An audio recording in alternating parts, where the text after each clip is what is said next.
사람마다 시야의 차이가 있어요.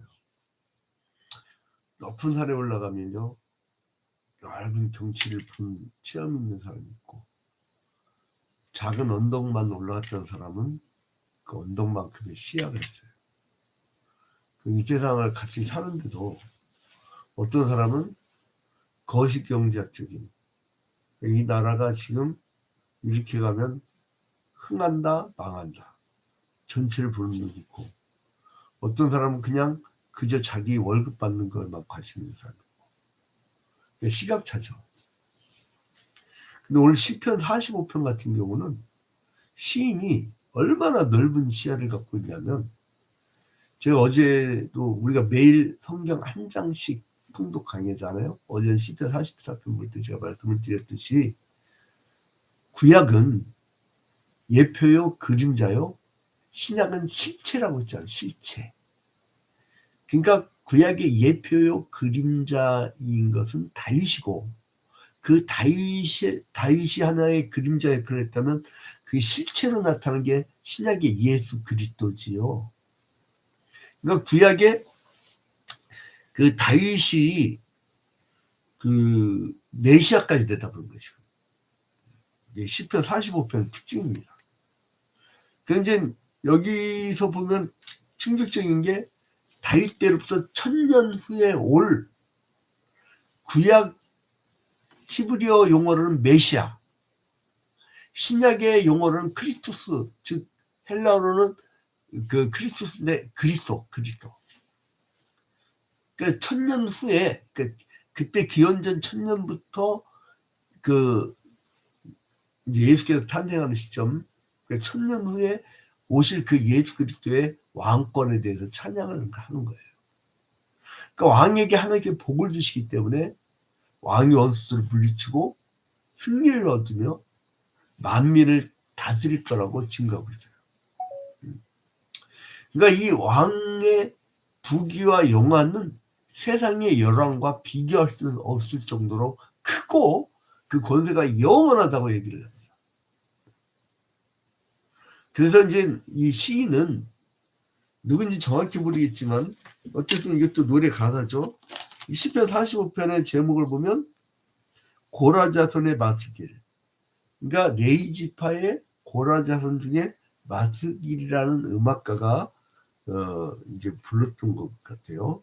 그러니까 사랑의 노래, 인도자를 따라 소산남에 맞춘 것. 소산님이란 거는 이 주석을 보면은 이 백합화 곡조, 아마 이 곡조마다 이렇게 어떤 이름을 지어줬던 것 같아요. 그러니까 이건 백합조 곡조다, 이런 식으로. 제가 음악 전공자가 아니라서 여기에서 더 이상 알 수가 없어요, 제가. 아무튼 이제 성경만 이제 다시 돌아가 봅시다. 근데 그래서 시는 이거를 증거하기 위해서 영원히 그 제일 중요한 그리스도의 왕 이름을 찬양하겠다고 다짐을 합니다. 그래서 이 사람은 이제 1절부터 2절에 보면은, 여기는 이제 대선을 한번 들어가죠. 그러니까 구약의 용어는 메시아라고 했죠. 신약의 용어는 그리스도. 이제 구원자이신 이 메시아 왕을 칭송하면서 이거를 초인적이어야 되는 것을 그리고 있죠. 1절부터 2절에 보니까, 내 마음이 좋은 말로 왕을 위하여 지은 것을 말하리니 내 혀는 글솜씨가 뛰어난 서기관의 붓끝과 같도다. 왕은 사람들보다 아름다워 은혜를 입술에 머금으니 그러므로 하나님이 왕에게 영원히 복을 주시도다.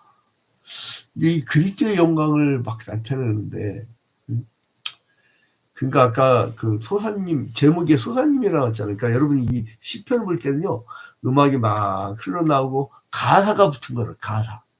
시편은 가사다 생각하시고 음악이 뭔가 이렇게 울려 퍼지는 거예요. 근데 여기서 아까 소사님 따라서 불렀다고 했잖아요. 그러니까 이 백합화 곡조를 할 수 있는, 그러니까 백합화 그러면 6줄 달린 악기란 것만 알아. 6줄. 이게 제가 아는 것까지만 할게요. 아는 것까지만. 이제 백합화 목조다. 이렇게.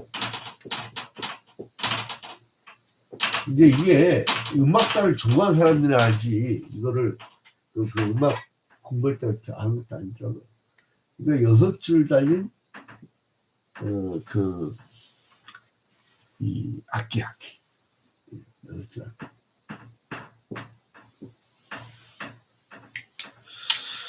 근데 이제 이거는 왜 백합조 곡조라고 그랬더니 결혼식 할 때, 구약시대에서 결혼식 할 때 꽃과 함께 꽃이 막 뿌려질 때 이 악기를 키우면서 이제 노래를 불렀다라는 의미예요.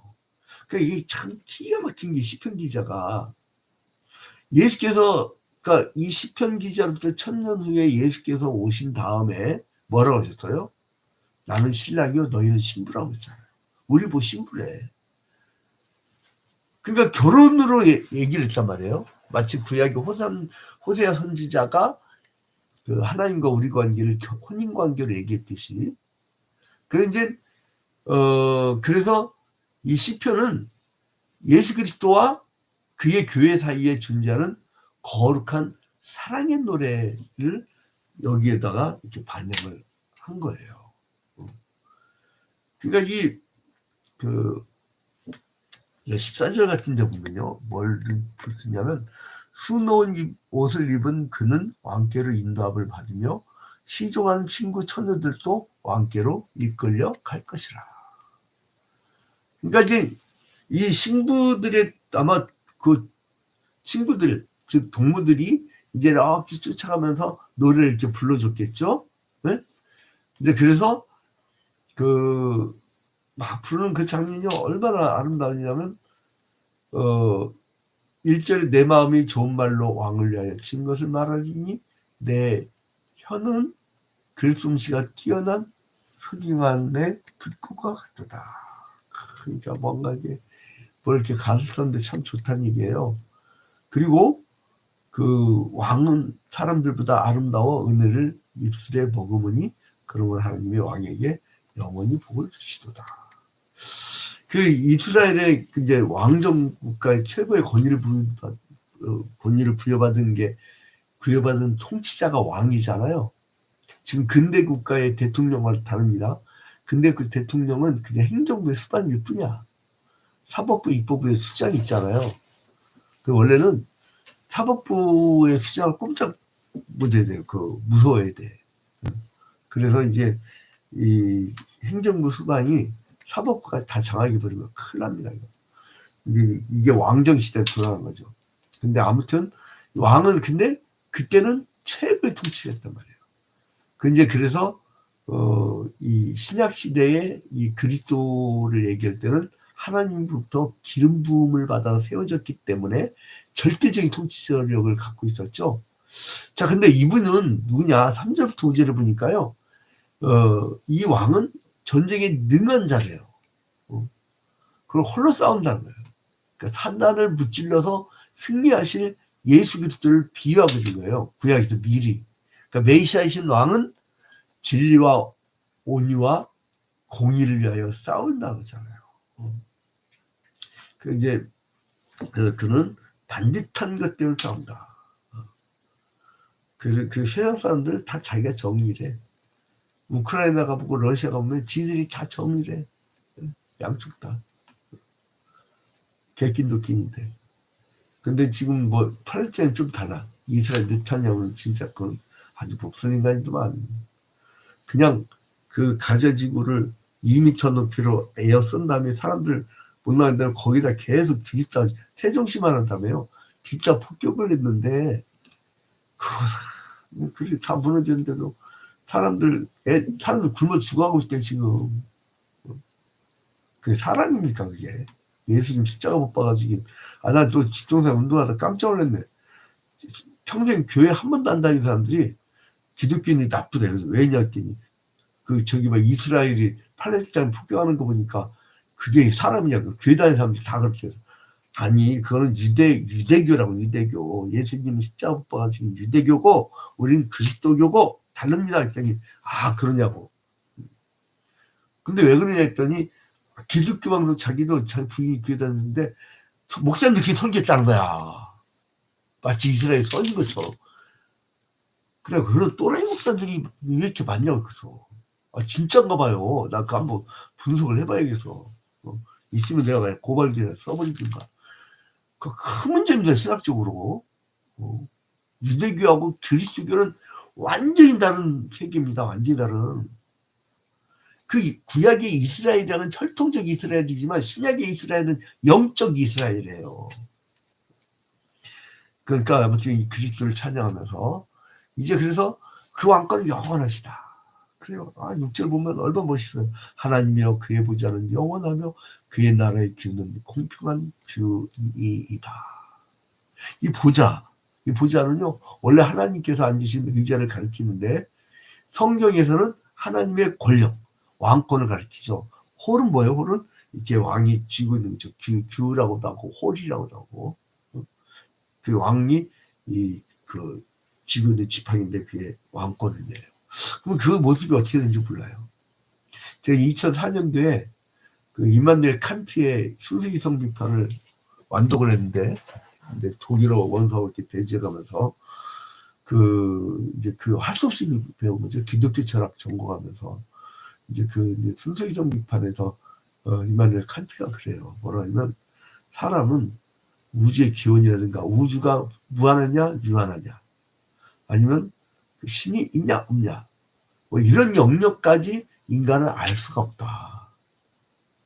그러나 자기의 이성이 있기 때문에 이성의 작용으로 알아야 될 필요성을 갖고 알려고 한다.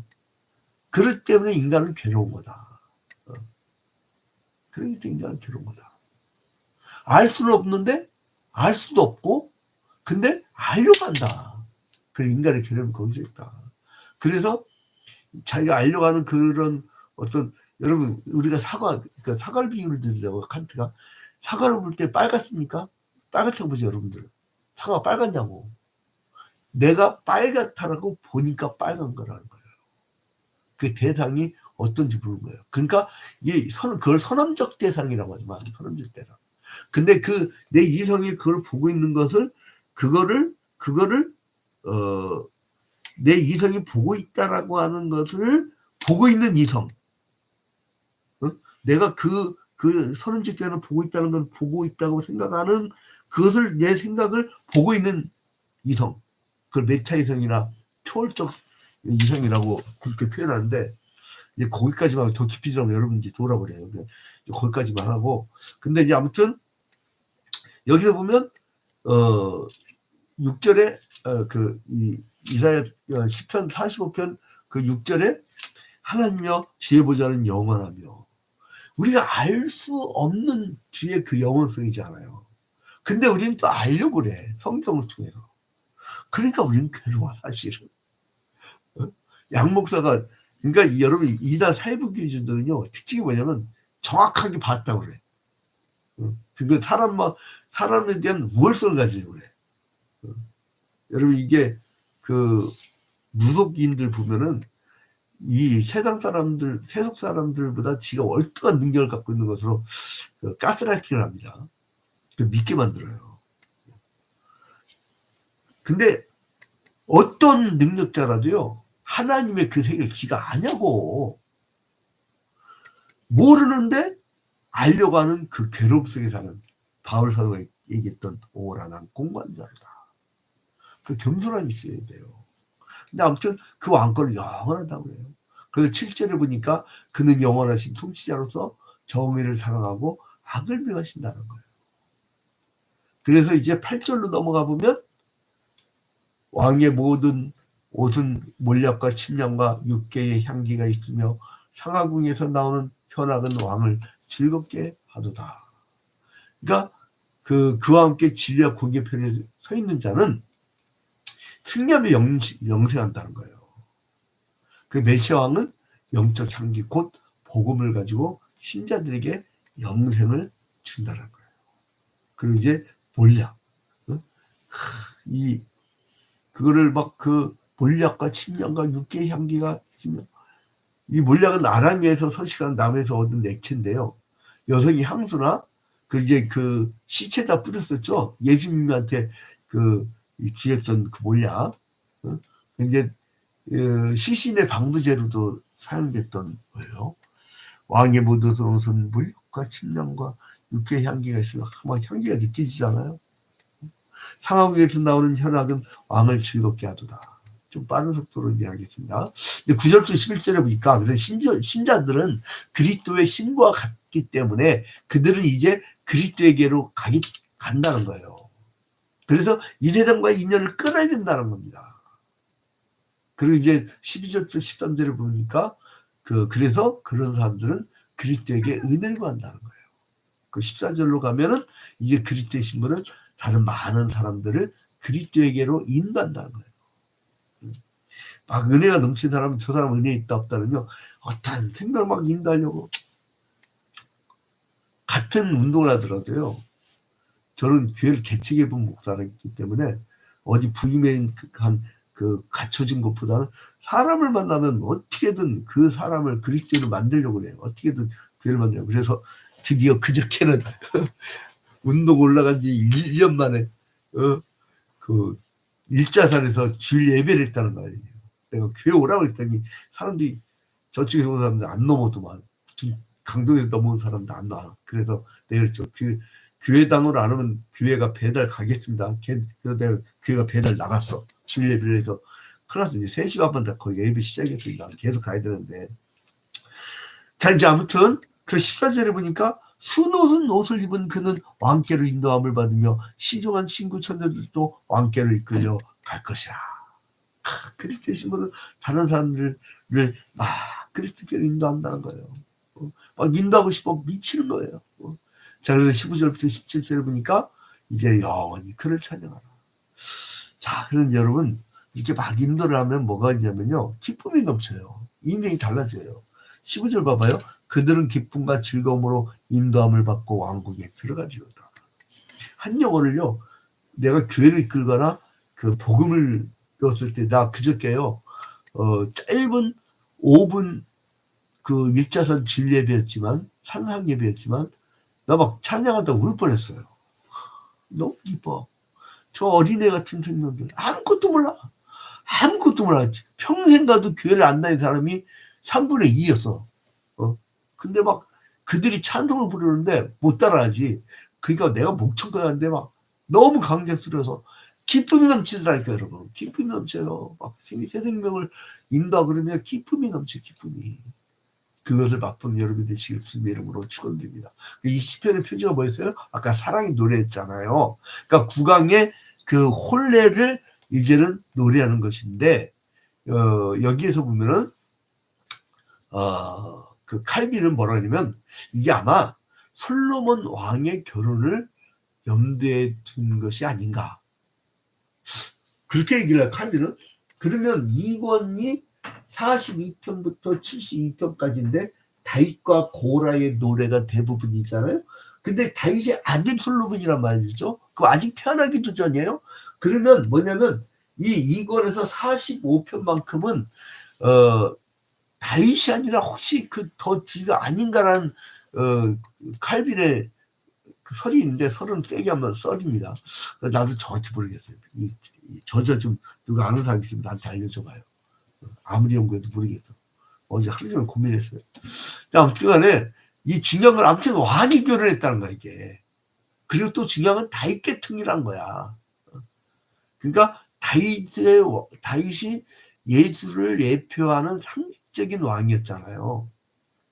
그 그리스도의 모형으로 우리가 그렸잖아요. 자, 그래서 아무튼 간에 왕은 인생보다 아름다워 하나님이 왕에게 영영이 복을 주시도다. 하나님의 제보자가 영영하며, 이런 구절을 봐봐요. 그러니까 뭔가 그 메시아가 영원할 거라고 하는, 우리의 신랑 되신 예수께서 영원히 지키고 할 거라는. 여러분, 이거를 불변동이라는, 왕권의 불변동. 하나님은 여러분에게 왕이 되십니다. 우리 교회의 왕이 되십니다. 우리 가정의 왕이 되십니다. 우리 국가와 민족의 왕이 되십니다. 전 세계의 왕이 되십니다. 그 왕권은 변함없이 영원할 것입니다. 그러니까 여러분 우리의 목숨을 함부로 못할 존재를 두려워하지 말고 우리의 생명을 주관하는 그 왕권을 가진 영원한 하나님을 붙잡고 나아가시는 여러분이 되시기를 주님의 이름으로 축원드립니다.